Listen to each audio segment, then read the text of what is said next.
सिरपुर नाम के गांव में एक गरीब आदमी रहता था। उसका नाम रामू था। रामू बहुत मेहनती था, लेकिन उसकी किस्मत हमेशा उसके खिलाफ रहती। वह दूसरों के खेतों काम करके अपने परिवार का पेट पालता था।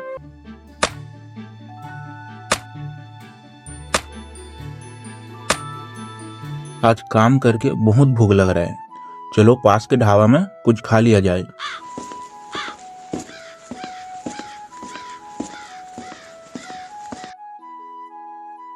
ओ भैया, दाल चावल की एक सादी थाली लगाना। वाह भाई वाह, दाल की तो खुशबू बहुत अच्छी आ रही है। रामू ने सब जल्दी जल्दी खाना खा लिया। रामू ने उस आदमी से कहा, कितने रुपए हुए भैया? आपका बिल हुआ 500 रुपए। क्या इतना महंगा खाना? दाल चावल तो बस 100 रुपए में मिलते हैं। तो नए हो क्या भाई? हाँ, ये कोई आम ढाबा नहीं है। यहाँ तो मंत्री तक खाने को आते। तुम्हारी औकात नहीं थी तो यहाँ खाने को क्यों आए?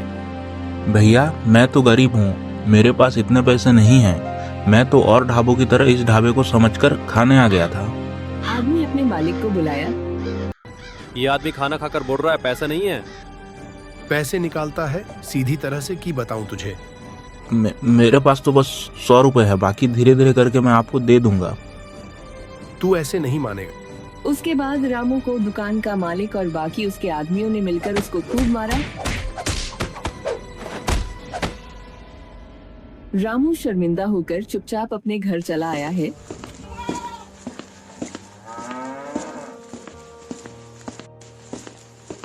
घर आकर सारी बात अपनी पत्नी को बताता है। तब उसकी पत्नी उसको बोलता है, मैं आपसे क्या चाहती हूँ कि आप एक अच्छा सा काम कर लो और कम से कम हम भरपेट खाना तो खा सके। रामू कुछ नहीं कहता पर घर से बाहर चला जाता है।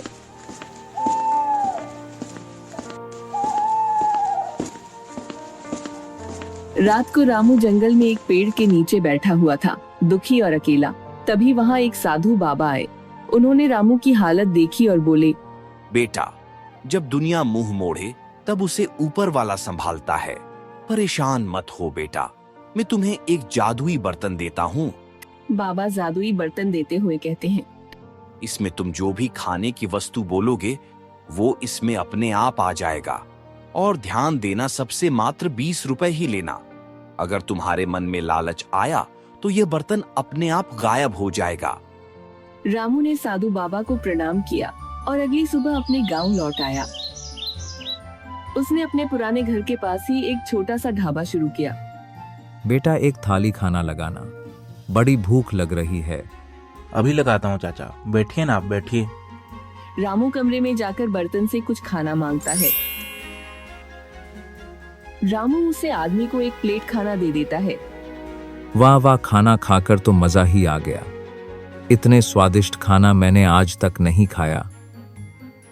खाना खाने के बाद वह आदमी बिल देने के लिए गया। मेरे कितने रुपए हुए बेटा? चाचा मात्र 20 रुपए। क्या बस 20 रुपए? अच्छा बेटा, ऐसे ही लोगों की मदद करते रहो। धीरे धीरे गांव के लोग उसकी तारीफ करने लगे। रामू का ढाबा पूरे इलाके में मशहूर हो गया। जो लोग कभी उसे नजरअंदाज करते थे, अब वही लोग उसके ढाबे पर खाना खाने आने लगे। जादुई बर्तन की मदद से वह रोज गर्मा-गर्म खाना बनाता। दाल, चावल, रोटी, सब्जी, हलवा, और वो भी बहुत ही कम दाम में। जो गरीब होते उन्हें तो वह मुफ्त में भी खिला देता। लेकिन जहाँ अच्छाई होती है वहाँ ईर्ष्या भी होती है। उसी ढाबे का मालिक, जिसने कभी रामू को पीटा था, उसकी तरक्की देखकर जलने लगा। जिसके पास खाने के पैसे नहीं थे वह आज अपना ढाबा चला रहा है। कुछ तो गड़बड़ है, पता लगाना पड़ेगा। एक दिन उसको जादुई बर्तन के बारे में पता चल जाता है। फिर वह उसे बर्तन को चुरा लेता है।